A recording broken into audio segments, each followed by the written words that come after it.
Mas Gemma mungkin tidak terbiasa.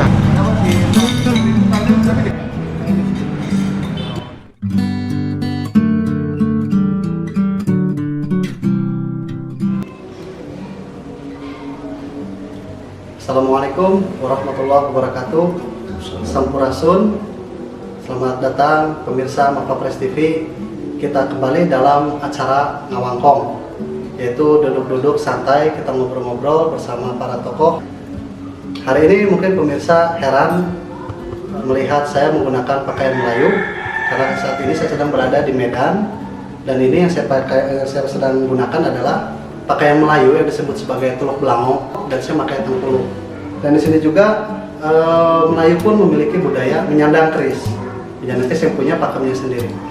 Tapi kita akan berbicara memang tentang perkerisan. Jadi sebagaimana sudah kita ketahui bersama ya, bahwa 25 November tahun 2005 dunia sudah mengakui bahwa keris itu adalah warisan budaya dunia dari Indonesia melalui UNESCO. Itu sebagai the masterpiece of oral and intangible heritage of humanity.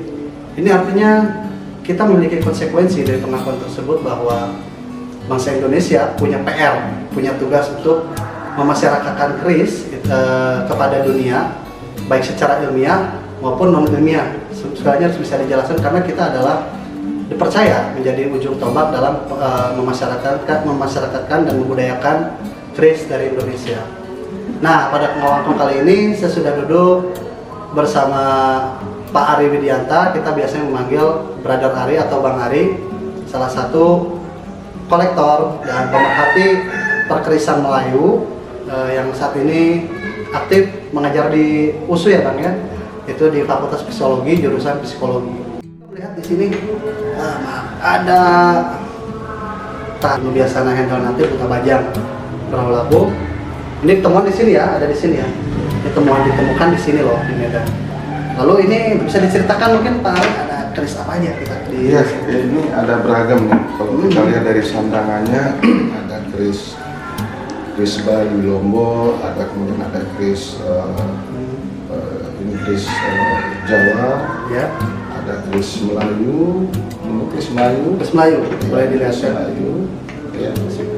Keris Melayu, kemudian ini ada juga keris Melayu, orang mungkin akan menyebutnya keris Melayu Bugis. Kemudian ini ada senjata-senjata kecil. Ini sengaja saya tampilkan ini. Sangat etnik sekali ya tampilannya. Betul, ini rencong. Oh, rencong. Tetapi yang ini bukan rencong, tapi kalau kita lihat ada persamaan. Prada ya. Prada. Sunggingan ya. Kalau ini dari kayu, ya. Kemudian ada dari gading, terbantu. Ini contoh gading. Lombok. Bali Lombok. Kenapa saya sebut Bali Lombok? Ada halnya nanti. Oh, baik. Nah kemudian terlihat seperti kayu, tapi sebenarnya bahan jula badak. Ya, tapi memang yang tua semua ini ya, materialnya lawas ya. Iya, ini lawas ini semua. Di dalam keris ini memang ada paken, ada tangguh, dan ada juga memang keris-keris yang sepertinya itu menjembatani antar budaya, perbedaan-perbedaan yang ada, terlihat pada bentuk-bentuk dan pakan-pakan keris ini. Ini orang mungkin aneh gitu, seperti tidak pakem, tidak umum. Handle-nya seperti ini handle gajahan versi Sumatera mungkin ya. Oh ya. Pernah terlihat di handle gajah dompak mirip seperti ini. Keris gajah dompak punya singa Mangaraja pernah lihat. Dan ini kalau kita lihat, ini seperti sarung keris, sarung seperti batik, rencong sarung. Seperti rencong. Persis sama. Persis. Dan dari daerah yang sama ya. Nah, tetapi ini semuanya saya mau bercerita tentang ini. Isinya cukup mengagetkan. Isinya adalah badik. Oh, badik ya. Isinya badik. Padahal warnanya rencong. Handle-nya juga bukan handle rencong. Ini handle bukan handle rencong, tapi ini rencong. Ini Sumatera, pisau Sumatera, mungkin orang akan bilang ini tumulada, tumuladu dan sebagainya. Tapi ada yang unik di sini. Ini kan bungkusnya perak. Tapi ini ada marking atau stempel. Stempelnya kalau kita lihat hurufnya ini huruf Cina. Dan ini adalah barang pure. Tiga ini kuda jantung sebenarnya kami ini menemukan di Sumatera juga. Oh, di sana. Menemukan lokasi yang di Sumatera. Padahal sekilas kalau kita lihat mirip Jawa ya. Ya, sekilas mirip Jawa, tetapi di Jeremannya mungkin tidak, kemudian di apa namanya di lantai jenggotnya ini sedikit berbeda. Nah, Tulang paus. tulang paus, Besar memang ya. Dari iya ini tulang mungkin tulang iganya. Semua barong yang primitif, Cuma barang semua primitif. barong primitif. Kelihatannya sih. Memang sekilas kalau dilihat dari sor-sorannya mirip kembang kacang, tapi ketika dilihat dari depan yang menyerupai bentuk kepala singa yang sedang menganga. Betul. Ada semacam pertemuan budaya, kesepakatan budaya yang akhirnya tersibukkan lewat pusaka-pusaka.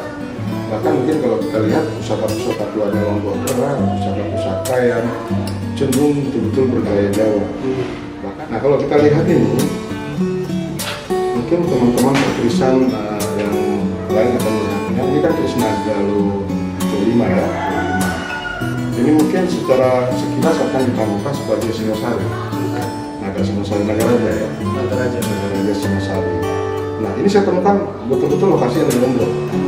Ini pusaka ini kalau sekilas ini seperti Tangguh Jawa ya. Seperti ya. Tangguh Sekilas. Jawa, sekilas begitu. Tetapi sebenarnya orang Sumatera juga akan mengklaim ini Tangguh Sumatera. Ya beberapa kali saya lihat teman-teman memposting ini Tangguh Sumatera. Tapi memang pendapat umum di Sumatera ini kalau besinya panjang seperti ini kan sudah 7 cm, 7 cm ke atas.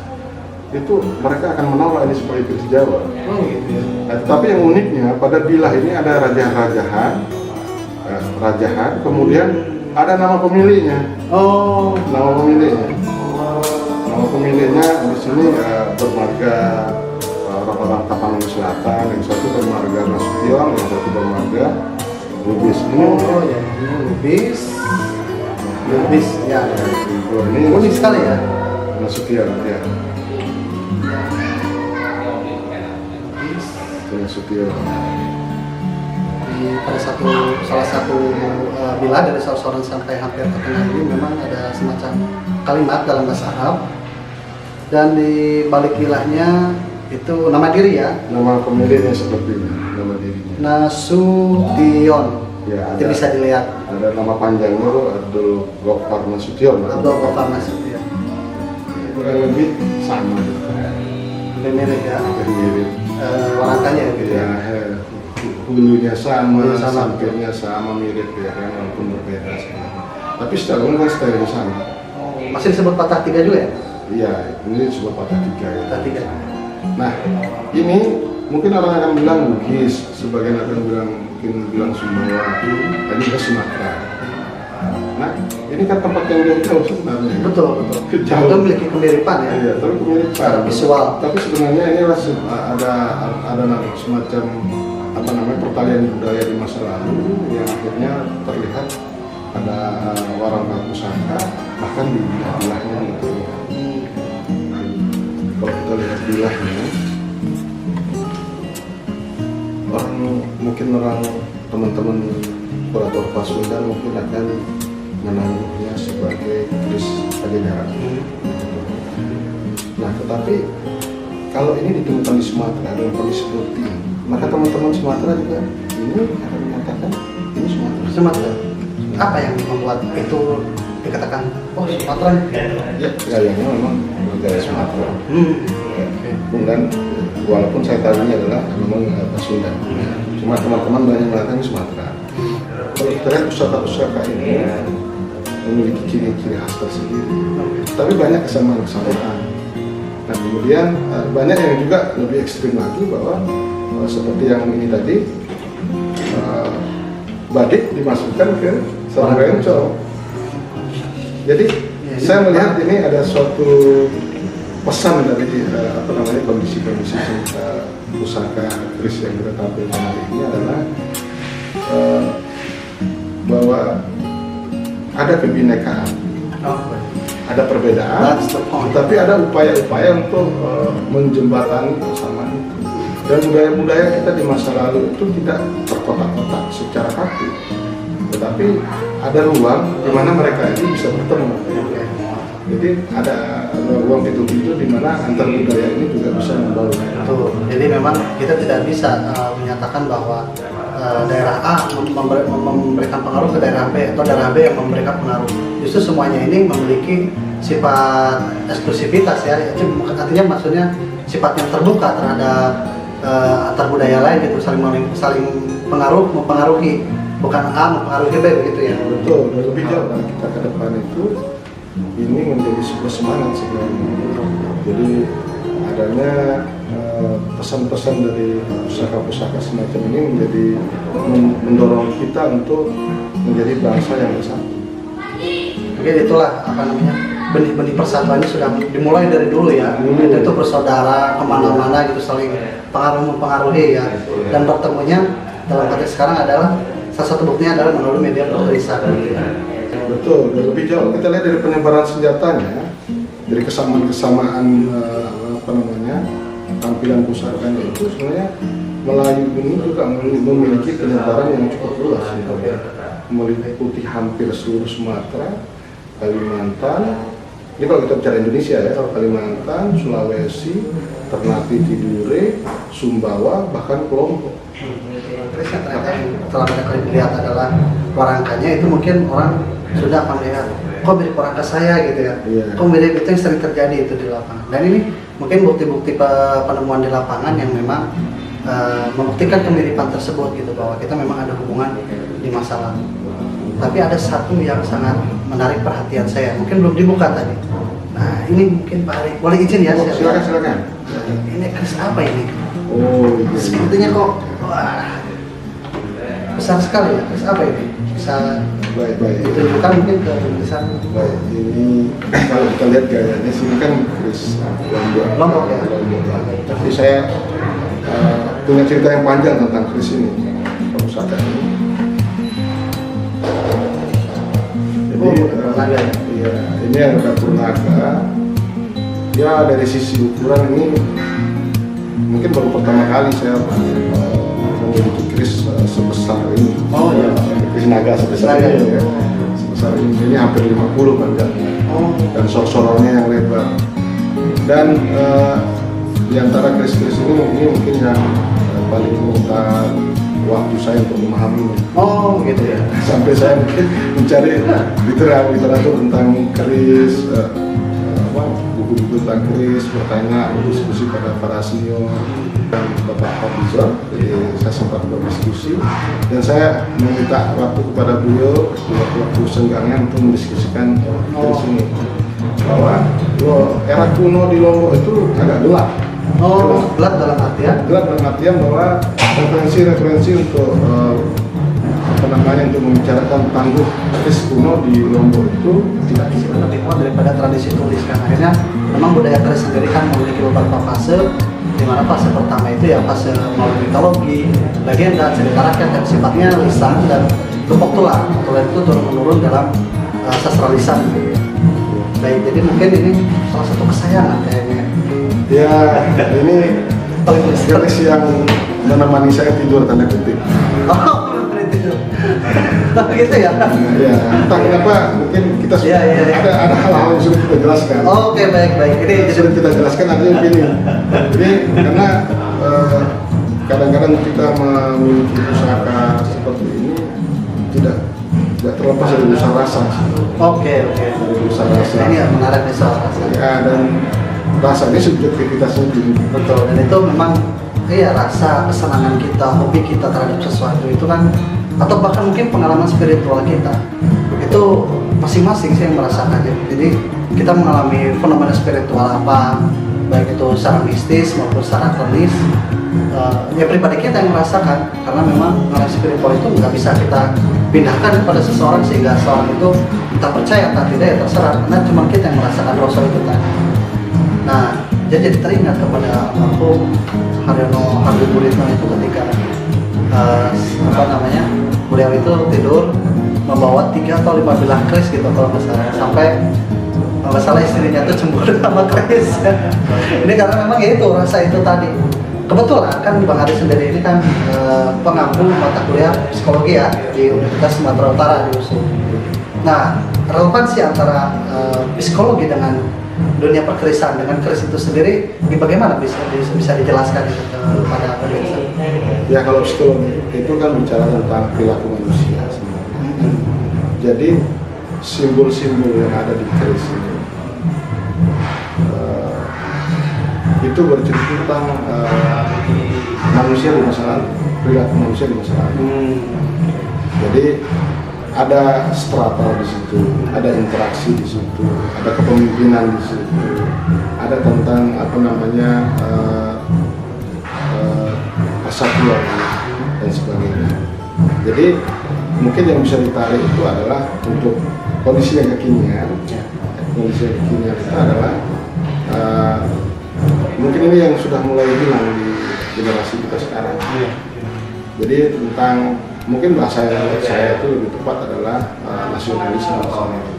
Jadi kalau di psikologi itu juga bicara tentang nasionalisme. Kenapa nasionalisme generasi kita ini mulai kita ragukan? Itu kaitannya dengan bahwa kita tidak cukup mengenal tentang sejarah bangsa kita. Mungkin di pikiran generasi kita ini dengan kurikulum yang ada sekarang ini yang sangat terbatas untuk memahami hal tersebut, mereka berpikir bahwa bangsa ini bangsa-bangsa kecil. Dan itu juga hal yang memang disengaja, hal yang memang disiasati dari awal oleh orang-orang yang ingin berkuasa di negara ini, di bangsa ini di masa lalu. Misalnya Belanda secara khusus misalnya, mereka akan mencoba untuk menutup sesuatu tentang sejarah atau membelokkan sejarah untuk suatu kepentingan jangka panjang. Jangan dibangun oleh para pemenang gitu ya. Mungkin lebih tepatnya begitu. Jadi persis seperti ada mata rantai yang putus gitu. Iya, jadi kita kehilangan harga diri, kita kehilangan kebanggaan, kita kehilangan kecintaan terhadap bangsa kita sendiri.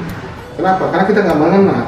Karena itu sejarah yang dibelokkan, sejarah yang ditutup. Teman-teman yang lain juga sudah mulai bergerak dan kelihatannya sudah positif. Ada yang sudah membuat buku dan sebagainya, satu hal yang sangat positif sekali.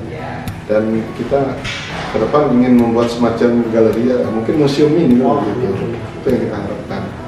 Saya secara pribadi punya cita-cita seperti itu. Jadi nanti anak-anak itu datang sini, kita akan jelaskan dan sebagainya, sehingga mereka punya itu tadi target kita, rasa percaya diri, rasa bangga, rasa cinta, dan ini yang kita sebut dengan nasionalisme yang baik. Sangat luar biasa sekali tujuan dan semangat dari Bang Ari selaku pelestari keris yang juga seorang akademisi yang memang menyadari betul bahwa kita menyambung kembali mata rantai yang putus tersebut mungkin dengan bidang perkerisan.